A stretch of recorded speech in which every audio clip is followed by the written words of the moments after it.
하나님 말씀 보겠습니다. 요한계시록 3장입니다.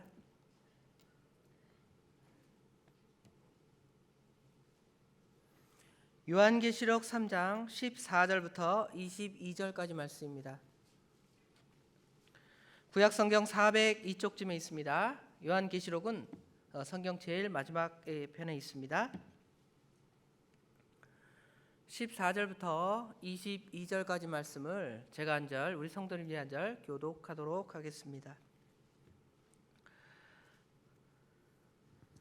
라오디게아 교회의 사자에게 편지하라. 아멘이시요 충성되고 참된 증인이시요 하나님의 창조의 근본이신 이가 이르시되 내가 내 행위를 아노니 내가 차지도 아니하고 뜨겁지도 아니하도다. 내가 차든지 뜨겁든지 하기를 원하노라.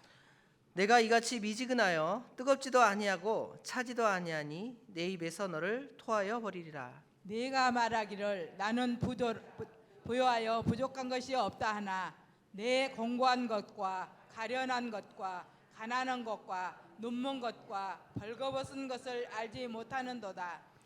내가 너를 권하노니 내게서 불로 연단한 금을 사서 부요하게 하고 흰옷을 사서 입어 벌거벗은 수치를 보이지 않게 하고 안약을 사서 눈에 발라 보게 하라. 무릇 내가 사랑하는 자를 책망하여 징계하노니 그러므로 네가 열심을 내라 회개하라. 볼지어다 내가 문 밖에 서서 두드리노니 누구든지 내 음성을 듣고 문을 열면 내가 그에게로 들어가 그와 더불어 먹고 그는 나와 더불어 먹으리라. 이기는 그에게는 내가 내 보좌에 함께 앉게 하여 주기를 내가 이기고 아버지 보좌에 함께 앉은 것과 같이 하리라. 다 같이 읽겠습니다. 기 있는 자는 성령이 교회들에게 하시는 말씀을 들을지어다. 아멘. 오늘 본문은 요한계시록 3장 14절부터 22절까지 말씀입니다. 오늘 본문의 말씀을 통해서 여기 15절 끝에 보면 내가 차든지 뜨겁든지 하기를 원하노라 라는 말씀이 있습니다. 그래서 차든지 뜨겁든지 하기를 원하노라 라는 제목으로 하나님의 말씀을 전하도록 하겠습니다.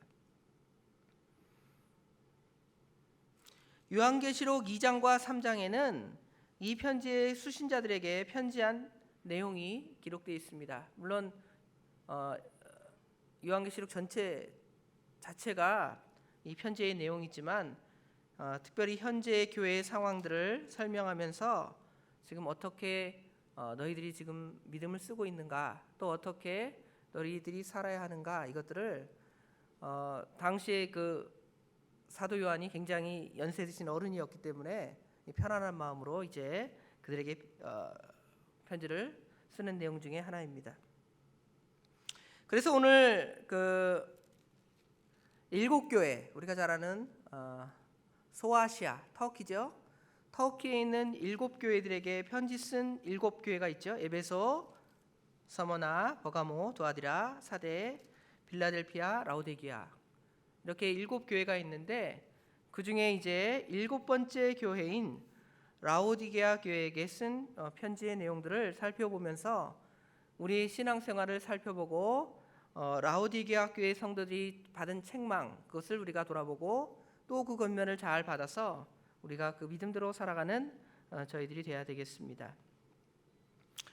라오디게아라는 말은 원래 그 의미로 보면 백성의 정의라는 의미를 갖고 있다고 합니다.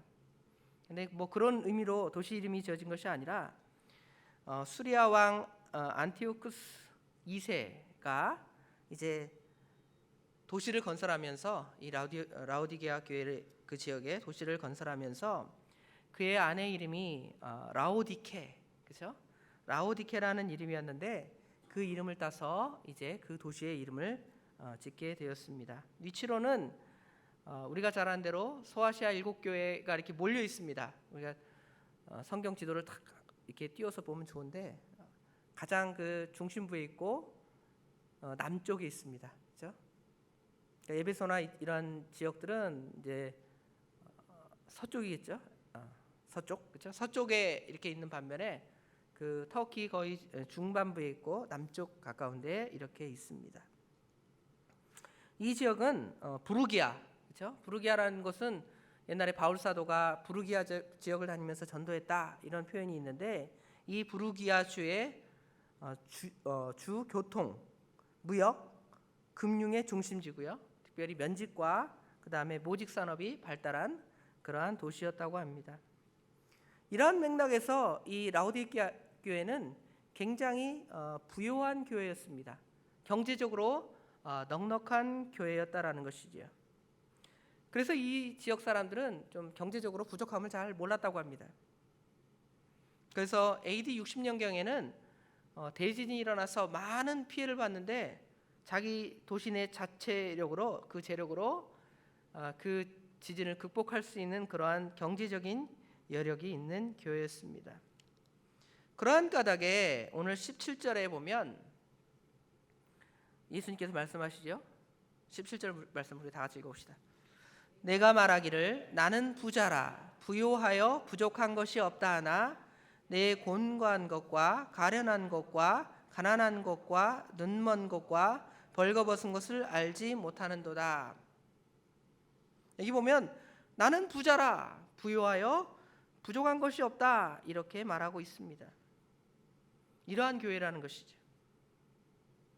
서두에 말씀드렸던 바와 같이 이 소아시아의 7교회들은 오늘날 신약교회의 어떤 뭐랄까요 모형이에요. 그렇죠?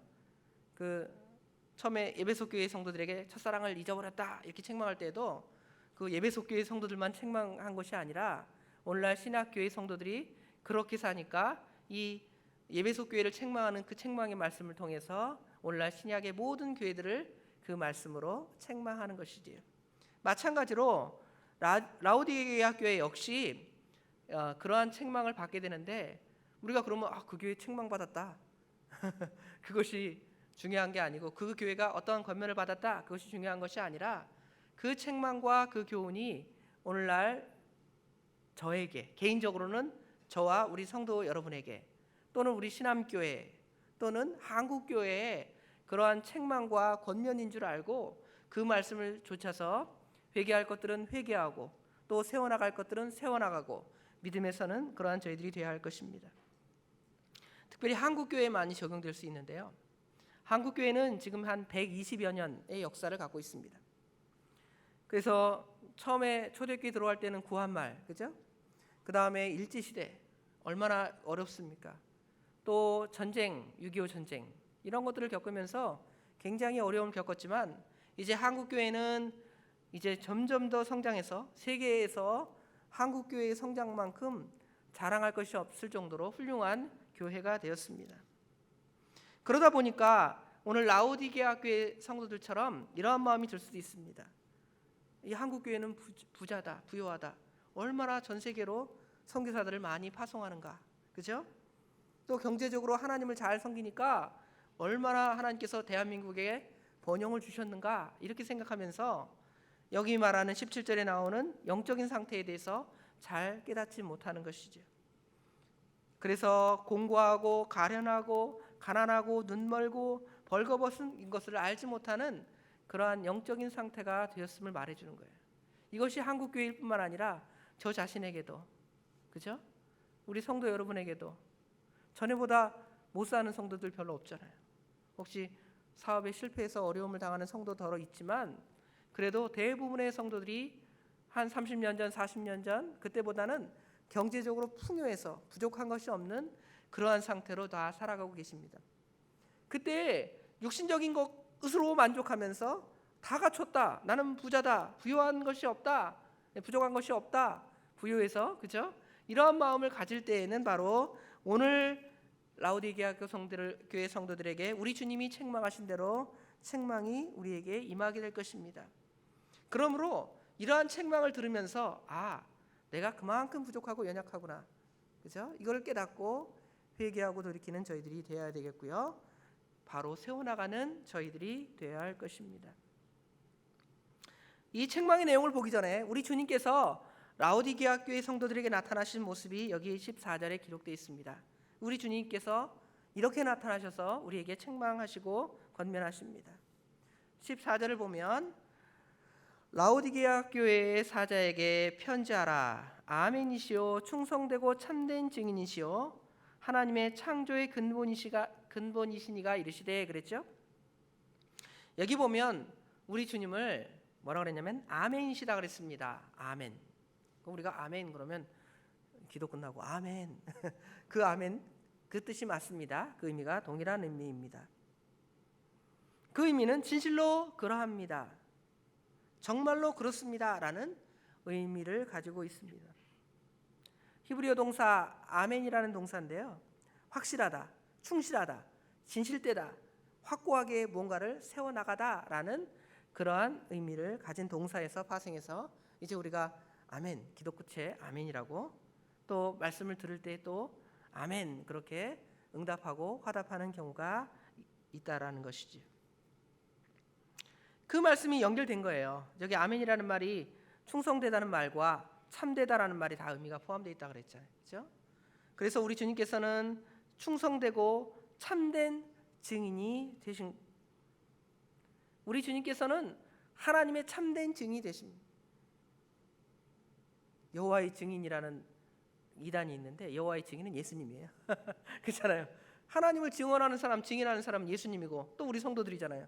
그런데 예수님을 부인하면서 여호와의 증인이라는 타이틀을 단 걸 보면 앞뒤가 굉장히 안 맞는 말이죠. 우리 주님께서는 증인으로 오셨습니다. 하나님의 사랑의 증인.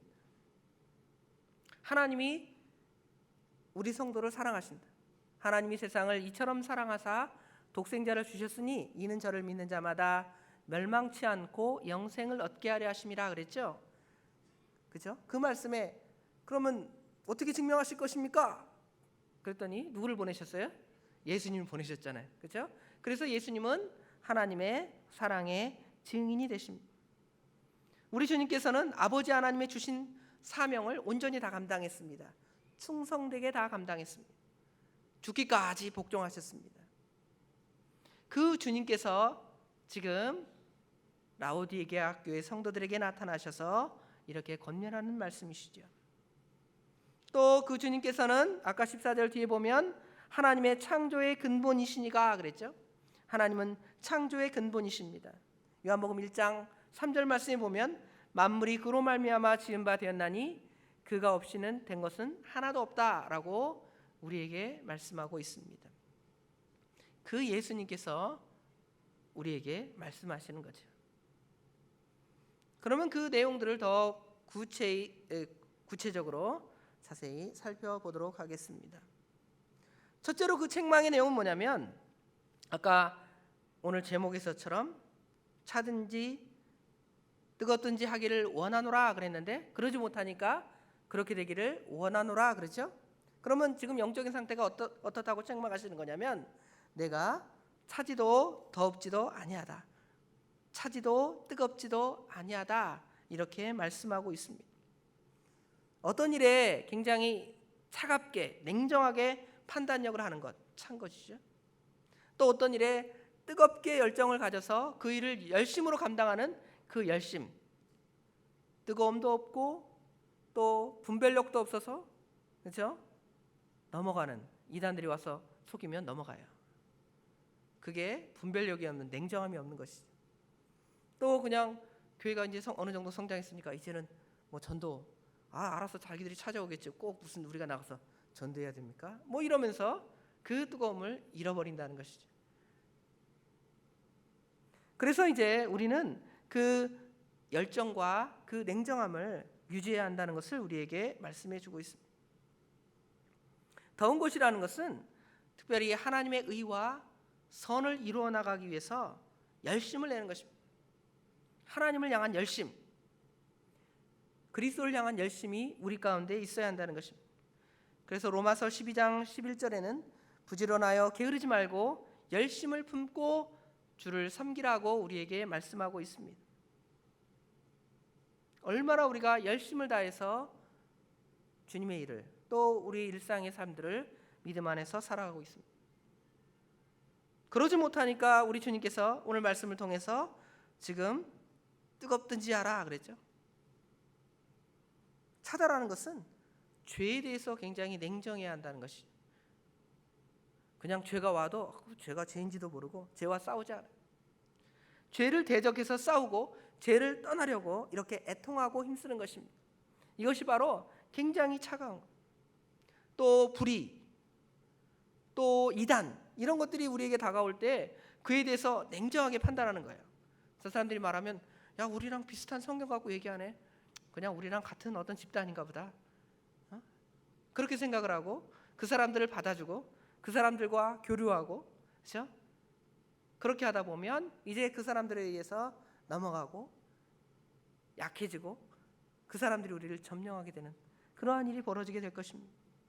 그래서 우리는 특별히 죄에 대해서 이렇게 차게 냉정하게 끊어버려야 한다는 것입니다. 하나님은 죄로 인하여 상한 심령을 가지고 하나님께 간구하는 그러한 사람들을 기뻐하시고 좋아하십니다. 우리 예수님도 죄인을 구원하러 오셨습니다. 그러므로 죄에 대해서는 굉장히 예수님은 죄를 용서하신다 이런 말을 쓰니까 죄에 대해서 그냥 다 웰컴하는 느낌이 드는데, 사실은 그것이 아니라 죄라 하면 하나님이 아주 싫어하시고 혐오하시고 미워하신다라는 생각이 우리 마음 가운데 있어야 돼요. 그래야지 죄를 멀리할 수가 있습니다. 제가 새벽에 요새 그 사무엘하 그 다윗의 죄에 대해서 얘기하는데, 다윗이 하나님께 회개할 때 하나님이 죄를 용서하잖아요. 용서해 줄 때 그 용서로 그냥 아무것도 없는 상태가 딱 됐다. 그러면 우리 같으면 또 죄를 지을지 몰라요. 그런데 하나님께서 다윗에게 그 죄를 지은 다음에 내가 너를 용서한다, 내가 너를 사한다, 그렇게 말씀하시는 후에는 또 어떻게 하냐면 그가 잘못한 그 죄에 대해서 징계를 하셔요. 그죠? 그래서 그의 아들이 죽잖아요. 밧세바에서 태어난 그 아들이 죽습니다.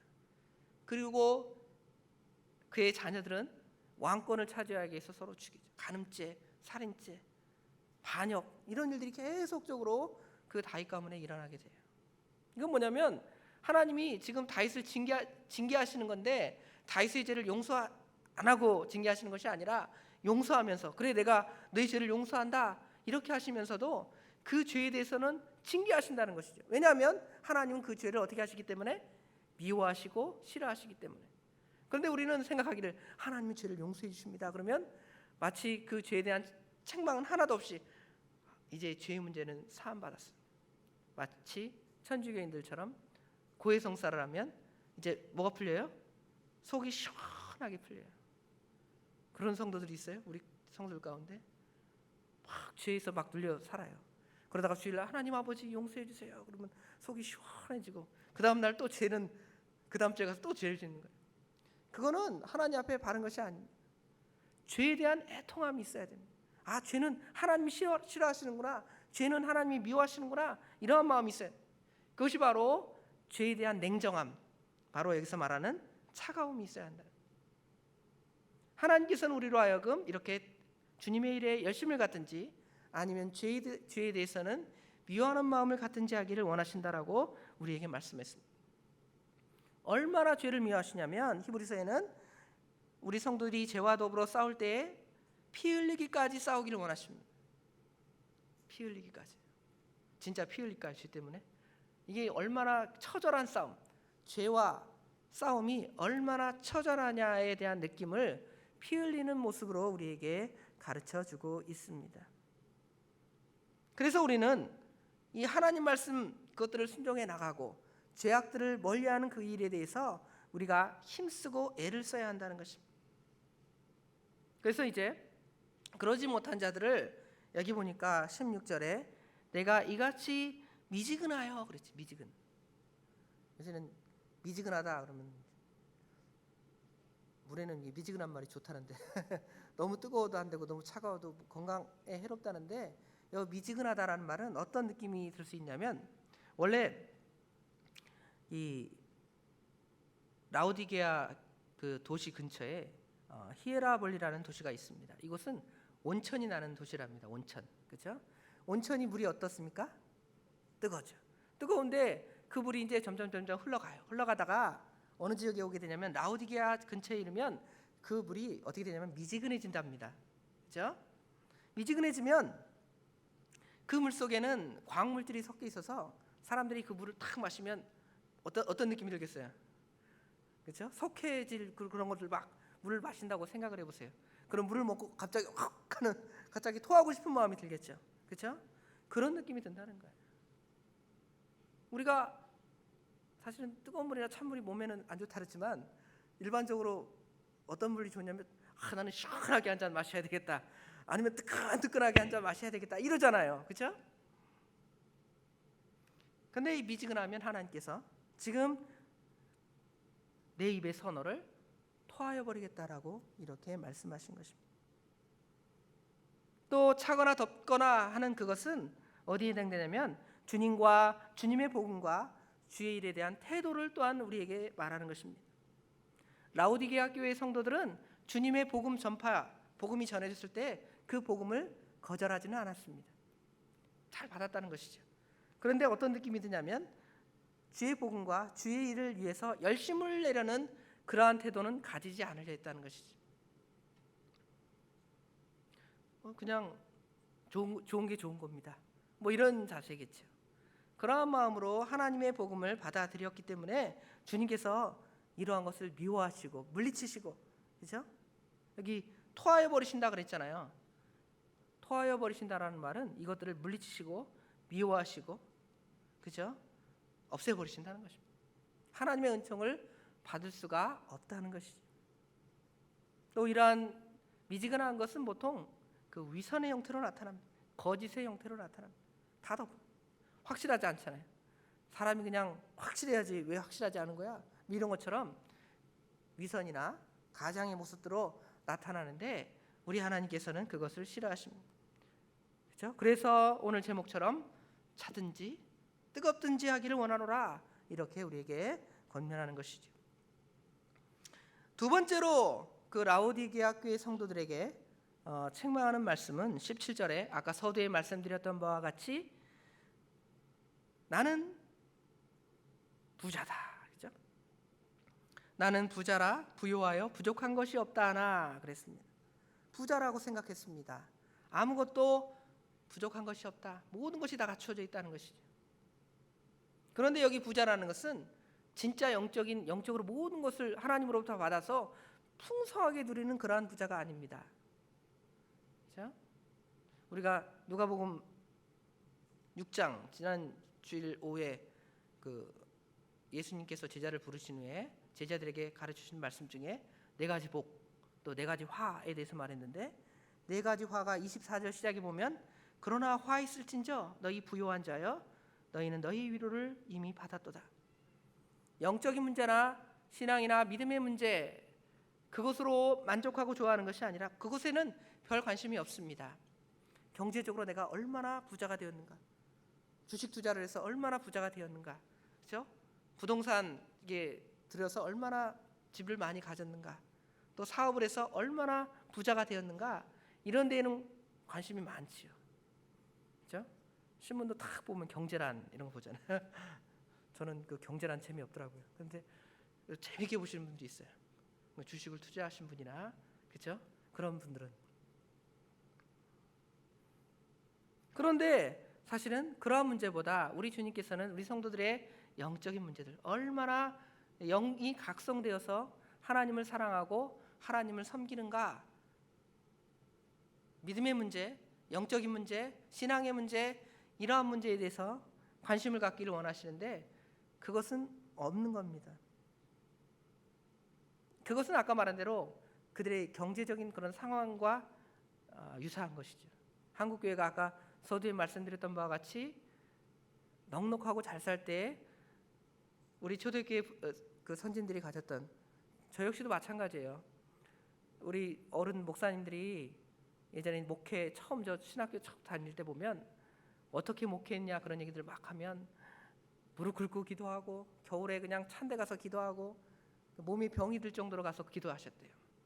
그럼 저는 기도할 때 어떻게 그렇게 기도하는가? 추워서 그렇게 못하겠네. 따뜻한 히터 켜놓고 바닥에는 전기장판 켜놓고 딱 앉아서 따뜻하구나. 그럼 뭐가 와요? 졸음이 오다. 시간 다 됐네. 기도 다 했다. 그런 악한 그런 자세가 있다라는 것이죠. 어떻습니까? 이렇게 하나님께서 우리에게 주시는 경제적인 부가 어떤 모든 만족함이 우리에게 영적으로 다 이렇게 도움이 되는 것은 아닙니다. 조금 어려울 때 더 하나님께 부르짖고 간구하고 하나님을 찾고, 그죠? 그러니까 우리 옛날 어른 목사님들이 저보다 그 무슨 책을 많이 가져서 공부를 많이 하셔갖고 말씀을 잘 전하신 게 아니에요. 옛날 어른 목사님들 얘기 들어보면 그 목사님으로부터 참 은혜 받았습니다 막 그러는데, 그 목사님들이 막 엄청 똑똑하신 분 아닙니까? 근데 왜 그렇게 그분들한테 은혜를 받았는가 생각을 해보면 그분들이 늘 기도하고 각성돼 있고, 그렇죠? 힘든 상황에서 하나님 붙잡고, 그렇죠? 하나님 아니면 안 됩니다. 저는 주석책, 성경책 많이 있으니까 다 참조해갖고 말을 좋은 말 막 열심히 써가지고 설교하면, 아이 목사님 어서 입에서 그냥 말은 술술술 잘 나오는데 그렇게 살아갑니까? 못 살지요. 그러면서 오히려 비난을 받고 정죄를 받을 수도 있다라는 것이. 그런 면에서 우리가 이 부유하여 부족한 것이 없다라는 그러한 상태가 다 개인에게도 다 적용되는 거예요. 기도하는 것도 마찬가지. 새벽 예배 드리는 거나 기타 뭐 우리가 기도회 예배들이 있잖아요. 그럴 때 예전에는 막 숫자들이 예배당에 가득 차서 기도회 할 때도 열심히 했는데, 이제는 어떻게 보면 세상에 나가서 돈 벌 것도 많고 또 기도할 것은 내가 기도하면 또 시간 또 모자란데 나가서 운동 좀 해야 되는데, 이런 안타까움을 가질 때가 있다라는 것이. 그런 거 보면 우리의 신앙 상태가 지금 여기 라오디게아 교회 성도들에게 하신 그 권면의 말씀과 유사한 것임을 우리가 알아야 됩니다.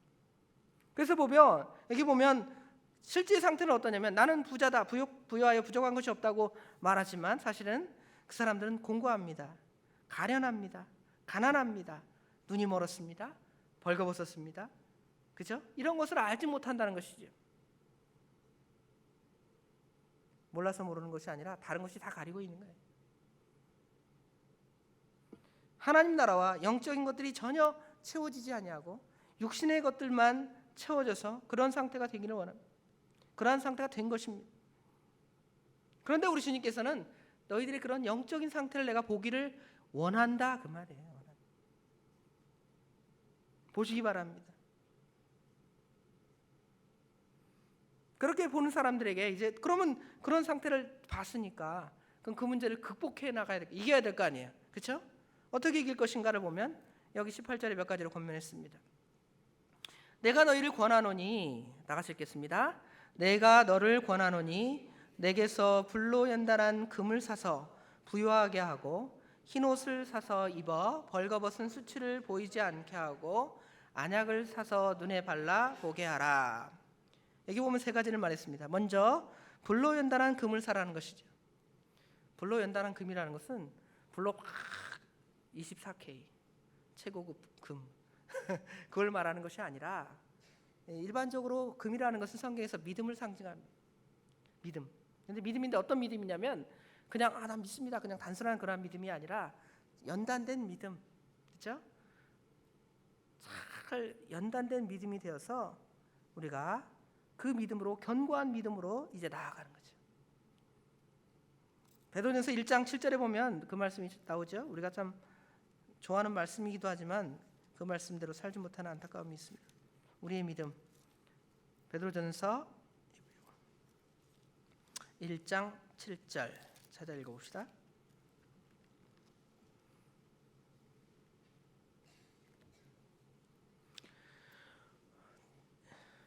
너희 믿음이 확실함은 불로 연단하여도 없어질 금보다 더 귀하여 예수 그리스도께서 나타나실 때에 칭찬과 영광과 존귀를 얻게 할 것이니라.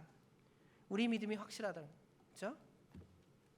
우리의 믿음이 이렇게 견고한 믿음이 되어야 된다는 것이죠. 견고한 믿음이라는 것이 막 그 시련, 풍파 이런 것들이 올 때 그때 흔들리지 않는 그런 믿음, 그것도 믿음이죠. 그것도 견고한 믿음입니다. 또 어떠한 것이 견고한 믿음이냐면 우리가 편안할 때, 그렇죠? 편안할 때 넘어가지 않는 그 믿음, 그렇죠? 편안할 때 안일주에 빠지지 않는 믿음. 다윗이 편안할 때 안일주에 빠졌잖아요. 우리가 이소부의 그 얘기가 있잖아요. 사람의 그 코트를 벗기는데 뭐가 코트를 벗겨요? 햇빛이 막 바람이 올 때는 우리가 믿음을 굳게 잡듯이 이 코트를 확 이렇게 다려 입는 것이 이게 만약에 믿음을 지킨 거라면, 그렇죠? 아주 찬 바람이 오고 우리를 이 옷을 뺏으려는 강한 바람이 올 때는 옷깃을 여며가지고 그 옷을 믿음을 단단히 지키잖아요. 그런데 세상이 편안하게 돼서 햇빛이 따뜻하게 오면 내가 알아서 벗어요. 그렇죠? 누가 벗기지 않아도 벗습니다. 그렇죠? 그런 믿음이 우리가 이 연단된 아주 견고한 확실한 믿음을 가져서 이제 이겨나가라는 거예요. 그렇죠? 이겨나가라는 것입니다. 그래서 부유하게 하라는, 진짜 부유하게 하라는 것이죠. 영적인 부유를 채워나가라는 것이죠. 두 번째로는 흰 옷을 사서 입으라 그랬습니다. 흰 옷, 우리가 성경에 옷 그러면 이제 일반적으로 행실과 관련돼 있죠. 그렇죠? 옷을 빨아라 그러면 행실을 정결케 하라, 그런 의미를 담고 있잖아요. 그렇죠? 그래서 여기도 보면 흰 옷을 사서, 흰 옷이라는 것은 정결한 그 행위를 통하여서 이제 사서 입으라는 것입니다. 옷을 입으면 우리의 그 더러운 수치들을 다 어떻게 하는 거예요? 가리우는 거죠. 그렇죠? 벌거벗은 수치를 다 이제 어떻게 하라는 것입니까? 보이지 않게 하라는 것입니다. 옷을 입으라는, 예수 그리스도로 옷 입어라 그랬잖아요. 로마서 13장 14절에 그랬고, 갈라디아 3장 20절에는 누구든지 그리스도와 합하여 세례받은 자는 그리스도로 옷 입은 것이라 그랬습니다. 그래서 이제 우리가 믿음이 성장하지 않으면 부끄럽잖아요. 그렇죠? 죄에 대해서 또 부끄럽고요. 부끄러운 구원을 당한다 그러고요. 진짜 어리면 부끄러운 걸 모르잖아요. 우리 아이 막둥이 다 벗고 홀딱 벗고 다 내놔도 부끄러운 줄 몰라요. 그렇죠? 그러나 제가 그러고 다닌다 그러면 저게 정상인가 그럴 거 아니에요. 그렇죠? 그겁니다. 그렇죠? 부끄러움을 다 가리. 우리 행실이 이게 영적으로 이렇게 성장하면, 그렇죠? 다 옷으로 가려서 바른 행실을 할 텐데, 그러지 않으면 다 벗고 수치를 당할 수밖에 없는 그런 것입니다. 그 다음에 이제 세 번째로 안약을 사서 눈에 발라 보게 하라 그랬습니다. 여기 아까 말한 대로 이 라우디게아 그 지역은 뭐가 발달했냐면, 아까 말한 대로 그 직물 모직이 발달해서 옷을 만들어서 잘 입었다 그랬죠. 여기 보면 그래서 흰 옷을 사서 입으라는 말도 그 사람들의 머리관념에 탁 있는 거예요. 옷 늘 잘 해 입는 사람들이니까 옷 잘 해 입어라. 그러면 진짜 옷을 잘 해 입는 건지 영적으로 그런 의미인지를 알아들었다는 것이죠. 마찬가지로 여기 이제 안약에 대한 이야기가 나오는데, 이 지역에는 그 안약이 좋은 안약이 나와서 효험 있는 눈병 치료에 효험 있는 안약, 이런 것들이 많이 나온다. 그래서 육신적인 그 눈 치료를 많이 했는데, 그것을 딱 생각이 나서 그 말씀대로 가르쳐요. 너희를 안약을 사서 탁 바르면 영의 눈이 확 떠져가지고 믿음으로 보게 될 거다. 그렇죠? 그래서 이제 그 안약을 발라서 뭘 보냐면 영적인 세계를 보라는 것이지. 또 하나님의 세계, 진리의 세계, 믿음의 세계, 이런 것들을 보라는 것입니다. 우리가 무엇을 봅니까? 누가 그 얘기하잖아요. 여기다 동전 하나 탁 갖다 놓고 이게 돈이라고 생각하시고 돈을 여기다 이렇게 갖다 놓으면 뭐만 보여요? 돈만 보이죠. 우리가 그렇습니다. 그러나 그것만 보지 마시고 우리 눈을 딱 떠서, 영적인 눈을 딱 떠서 믿음으로 보는 거예요. 우리 성도를 볼 때 다 믿음으로 보는 겁니다. 아름다운 모습으로 보여지는 거예요. 외모가 예뻐가지고 우리 아무개 저 권사님 집사님 예쁩니다, 그것이 아니라 저렇게 믿음이 성장해서 아름다우니 참으로 아름답습니다, 이렇게 말하는 것과 같이요. 그래서 이제 그러한 것들을 바라보도록 권면하는 것입니다. 그러면서 이제 19절에 말하죠. 무릇 내 사랑하는 자를 책망하여 징계하노니 그러므로 내가 열심을 내라, 회개하라. 열심을 내라 그랬잖아요. 그쵸? 열심. 아까 말한 대로 차지도 않고 뜨겁지도 않으니까 뜨거워라, 열심을 내라, 이 말씀과 이렇게 일맥상통한 말씀들이 이렇게 기록되어 있습니다. 이렇게 믿음을 잘 써 나가면 하나님께서 이제 이 라우디게아 교회 성도들에게 은혜와 복을 주시는데, 우리들에게 이러한 복과 은혜를 주시는 거죠. 여기 20절에 보면 우리가 좋아하는 말씀이죠. 우리 20절 말씀 다 같이 읽어봅시다. 볼지어다 내가 문 밖에 서서 두드리노니 누구든지 내 음성을 듣고 문을 열면 내가 그에게로 들어가 그와 더불어 먹고 그는 나와 더불어 먹으리라. 이제 이것은 우리가 일반적으로 전도할 때 가끔 그 옛날에 그 사용이라 그래갖고 CCC 같은 데서 사용했는데, 이건 사실 전도의 메시지가 아니에요. 이건 주님과 영적인 교제의 메시지. 단순하게 예수님 영접하면 구원받습니다. 그거는 요한복음 3장 16절을 쓰면 돼요. 이 말은 주님과 더불어 먹고 마신다 이 말이에요. 그렇죠? 영적인 교제를 한다. 좋은 것. 단순히 우리가 먹고 마시는 것을 단순하게 생각하는 것이 아니라, 먹고 마시는 것은 굉장히 친밀한 교제라는 거예요. 여러분 아무나 밥 먹습니까? 아무나 하고 밥 못 먹죠. 가족이 밥 먹든지 아주 가까운 사람들끼리 같이 식사를 하잖아요. 우리 주님께서 문을 탁탁 두드리고, 야 나랑 같이 밥 먹자 문을 두드리는 거예요. 나랑 교제하자 문을 두드리는 겁니다. 그때 이제 우리가 마음을 탁 열고 주님 오십시오. 그럼 주님이 탁 나가오시면 주님과 영적으로 교제하는 것입니다. 기도가 그런 영적인 교제가 되는 거고요. 또 우리가 말씀을 듣는 것이 그런 영적인 교제, 그렇죠? 이러한 교제를 주님께서 하십니다. 이러한 교제를 하는 사람들은 이제 능동적으로 활력 있고 영적인 신앙생활을 할 수가 있는 것입니다. 어떻게 우리가 열심으로 신앙생활하는 사람들이 있죠, 그렇죠? 열심으로 교회 안에서 봉사하고 이런 분들이 있는데, 그분들이 그냥 힘이 넘쳐나갖고 그거 하는 거 아니에요. 그렇게 생각하시지 마시기 바랍니다. 그분 안에 뭐가 있어요? 이 뜨거움이 있잖아요. 내가 설거지라도 열심히 해야 되겠다, 그렇죠? 봉사라도 열심히 해야 되겠다, 이 뜨거움이 있는 거예요.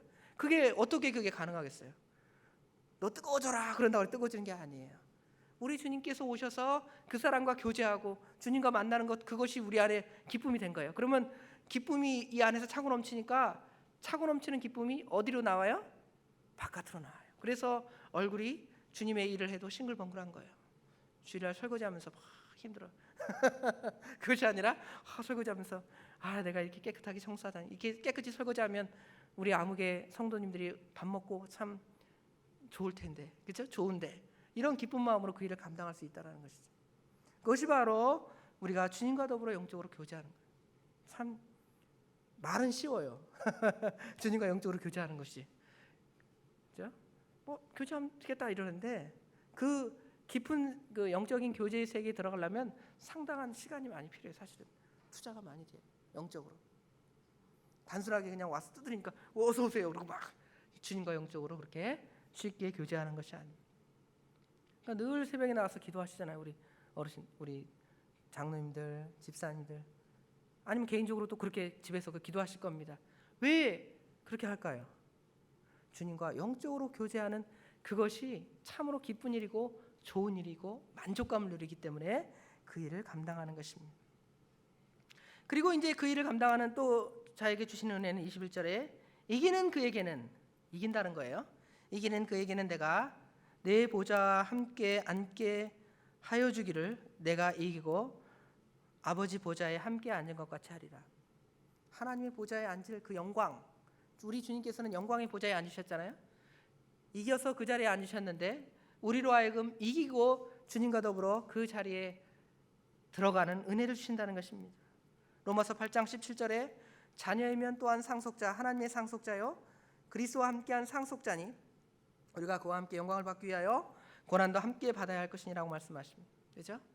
그 고난의 과정이 다 여기 있는 거예요. 불로 연단하는 거, 그렇죠? 흰 옷을 사서, 그렇죠?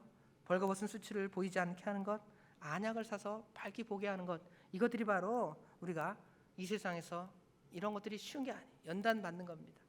그러한 연단이 이제 영광으로 다가오는 거예요. 주님 앞에 잘했다, 그렇죠? 이러한 칭찬이 우리에게 있을 것입니다. 이 말씀을 우리에게 주시면서 뭐라고 결론 지어 말하냐면, 각 교회들에게 다 똑같이 말해요. 각 교회, 그렇죠? 소아시아의 7교회 교회들에 이렇게 말씀을 전하면서 끝에 귀 있는 자들은 성령이 교회들에게 하시는 말씀을 들을지어다. 우리가 다 하나님 주신 영의 귀가 있어서 이 말씀을 들었는데 이 말씀을 따라 살아서 우리의 행위를 돌아보고 미지근하고 열심이 없었던, 또 죄를 분별하지 못했던 것들을 회개하고 또 열심을 품고 주를 섬겨서 주님이 주신 은혜가 차고 넘칠 수 있는 저희들이 다 돼야 되겠습니다. 기도하겠습니다.